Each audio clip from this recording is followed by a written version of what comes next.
We give thanks to Almighty Allah for having given us the benefit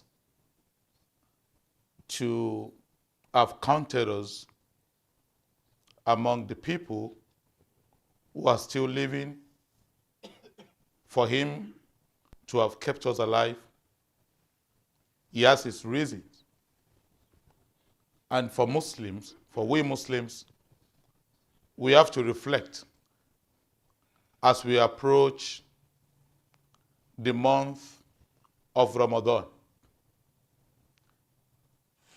And also, as Ramadan draws closer to us, it is important that we prepare to start the Ramadan in a way to maximize all the benefits that are embedded therein. If we think back like 2-3 years ago, there are some people that we fasted together. After 2 years, after the fasting, they are gone. A year ago, we did fasted with some people, Muslims. Some of them are even much more closer to Allah than you and I. And if you think about it, today they are no more. So what is certain is, a particular Ramadan is going to be our last Ramadan. But because the knowledge of this has been kept away from us by Allah, so it is important anytime we are given the opportunity to really prepare, as we do not know what our last Ramadan is. Now, a thought may come to mind that, oh, what about if I prepared and I'm not able to witness Ramadan? Yes, anytime you have an intention to do something, if for some reason you are not able to do it, you are going to be rewarded as though you have done that thing. We do not own our life. Allah owns it, and He directs our affair. Hasan al-Basri was reported to have said that, Yabna Adam, innaka anta ayyamun, fa'idha dhahaba yawmun, dhahaba ba'duk. He says, O the son of Adam, innaka anta ayyamun, you are nothing but a number of days, meaning you are made up from a number of days. فَإِذَا ذَهَبَ يَوْمٌ, if a day passes by, ذَهَبَ بَعْدُكَ, automatically part of you is going little by little. So anytime we have the opportunity to be alive, we should maximize the essence of being alive. So what do we need to do as Muslims to prepare for this coming Ramadan? The first thing that we have to think about is how to improve our character and habits. Now, under this, we should be able to, as Muslims, to control our tongue and our actions.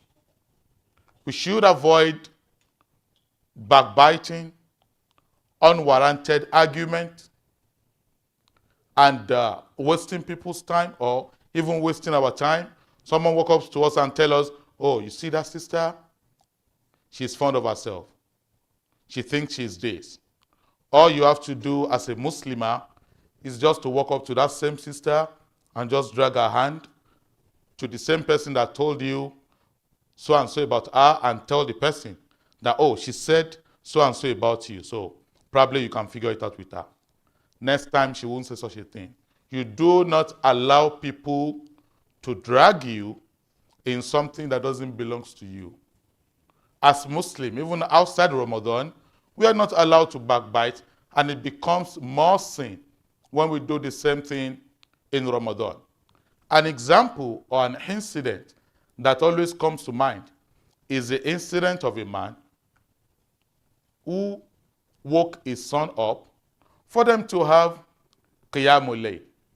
Now, when they finished their Qiyamul Layl, his son was telling him that, oh, Dad, look at, we are the only one that stood up for Qiyamul Layl. Others are just sleeping. Then the father, on hearing this, told him that, you see what you have just said? It is even better for you to be sleeping than waking up for Qiyamul Layl. And a fear that is of no benefit to you, you do not go into it. Another thing that we have to think about as Muslims is the saying of the Prophet ﷺ that says, the best among you is the one who benefits people the most. We have to think of a way that will benefit others to the best of our ability. Another thing that we have to prepare to achieve during Ramadan, and by extension after Ramadan, is to reduce the screen time. Maybe the time you use in social media platforms like Twitter, Instagram, all of this. How will you be fasting and have this thought that the only way to sustain your fast so that you don't feel tired is to be on Facebook for 3 hours, on Twitter for 3 hours, and on Instagram for 3 hours, and after that it will be time for iftar. Then how will you think that the fasting will benefit? So you think, oh, I have to pass time, I don't want to feel the fasting.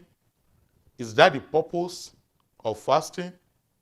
So you are fasting, trying to accumulate a lot of reward, and indirectly you are doing something that is also nullifying the good deeds that you are trying to put forward. We have to try as much as possible as Muslims to engage in something that are quite productive. Also, it is important to prepare as we work on Ramadan to live out habits that we know that are not good. If we can live them in Ramadan, then living them outside Ramadan will be relatively much more easier. So this is something that we have to think about. We do not own our life. It is an opportunity to be alive. Then for the life to be of meaningful essence, then we have to engage in a lot of good deeds. أقول قولي هذا أستغفر الله لي ولكم ولسائر المؤمنين فاستغفروه إنه هو الغفور الرحيم.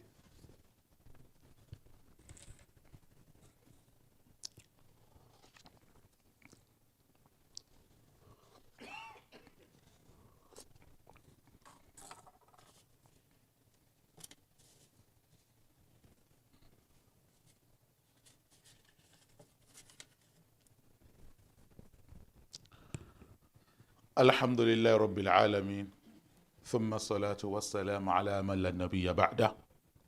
Another way to prepare to meet the coming Ramadan in the best form is to be ready to strengthen our connection with our Creator. Number one, it is important that we prioritize our 5 daily salawat. You may have been missing out some salah before Ramadan for some reason. During Ramadan, it is not good that you are unable to pray 5 times daily. Not only that, you pray on time, not when you want. Inna salata kanat ala al-mu'minina kitaban mawquta. You don't pray when you like, you pray at the set time. Now, the argument will be that, okay, I don't see people to pray with in a congregation. This will be another argument. That's why I'm praying alone. But to delay your salah to the extent that the time of the salah pass, this is not a good thing to do as a Muslim. And not only prioritizing the 5 daily salawat, we should also strive to engage in other salawat that are not mandatory, like coming to pray Towoloawi, creating space in our home such that we'll be able to have our own Towoloawi or Tahajjud there if we are unable to come to the masjid. This is something that is very important that we have to think about. Another thing is to increase our recitation of the Quran. And much more important than that is the atadabbur, thinking about what you're reading, cogitating on it, such that you maximize the benefit. The reason why Allah has revealed the Quran is for people to ponder upon it. Kitabun anzalnahu ilayka mubarakun liyadabbaru ayati. That's the reason. This beneficial book that we have revealed to you is for people to ponder on it. So that when you ponder on it, you internalize it and it becomes useful in your day-to-day dealings. And that is why, as Muslims, it is better for you to take just a verse a day, read that verse, go and check the meaning, try to apply that, and over the days of Ramadan, you have like 30 verses. That is far, far better for you than to open the page, read 20 pages, one juz every day, and after that, you complete the Quran, and you do not feel any change or any benefit in you. It is important that we strive to ponder on the Quran. So it's not only reading, but you also have to ponder on what you are reading. That is why it may not be an excuse for you to say, I'm a Muslim, but I don't know how to read the Quran. No, you do not have an excuse. Even if you accept Islam after 60 years, you do not have an excuse. Why do I say this? You will only have an excuse if you do not know how to do any other thing in life. You cannot operate a phone. You cannot add 2 plus 2 together. You don't know anything. Then in that case, you may have an excuse. This is the religion of Allah. We should try as much as possible to maximize all the benefits that He has given to us in Ramadan. Another thing that is very common is for you to see people buying a lot of stuff, a lot of food, when it is quite expected that during Ramadan, people should spend less because they will eat less. But unfortunately, what do we see? People spend a lot of money. People eat a lot of food. And after eating a lot of food, you call them, where are you? Tell you, oh, I'm home, I'm too tired. I ate a lot of food. I think I'll be sleeping now. And you do that for the whole of the 29 or 30 days. No. Ramadan is something that is very rare to come by. So if Allah gives you the opportunity, then you have to maximize such an opportunity to the fullest. Also, we have to learn the habit or the act of giving out to people, Because the Prophet ﷺ was quoted to have said, Kana Nabi sallallahu alaihi wasallam ajwad an-nas wa kana ajwad ma yakunu fi Ramadan. The Prophet sallallahu alaihi wasallam used to give excessively to people. This is not Ramadan. When Ramadan comes, then this act of giving increases to the extent that it was compared to the kind of air that we breathe, meaning it goes to everyone. When you spend, poverty doesn't come to you. You do not become bankrupt for spending. Every day, 2 angels will descend, as Prophet ﷺ told us. One of them will be saying, oh Allah, the one who spent in your cause, continue to bless him. And the other one will say, oh Allah, the one who is miser, who is stingy, who doesn't want to spend in your cause, oh Allah, make him poor. So when you spend, ma nakasat sadaqatun min mali. When you spend, that will not make you poor. The more you spend, the more you get, because you are into a business with someone whom you are certain that you are going to get a lot of reward from. اللهم لا تدع لنا ذنبا إلا غفرته ولا هما إلا فرجته ولا دينا إلا قضيته ولا حاجة من حوائج الدنيا إلا قضيتها يا أرحم الراحمين. اللهم آت نفوسنا تقواها وزكها أنت خير من زكاها أنت وليها ومولاها. اللهم بلغنا رمضان، اللهم بلغنا رمضان، اللهم بلغنا رمضان. اللهم انصر إخواننا في كل مكان، اللهم انصر إخواننا في غزة، اللهم انصر إخواننا في فلسطين. اللهم ربنا آتنا في الدنيا حسنة وفي الآخرة حسنة وقنا عذاب النار. قوموا إلى الصلاة يرحمكم الله.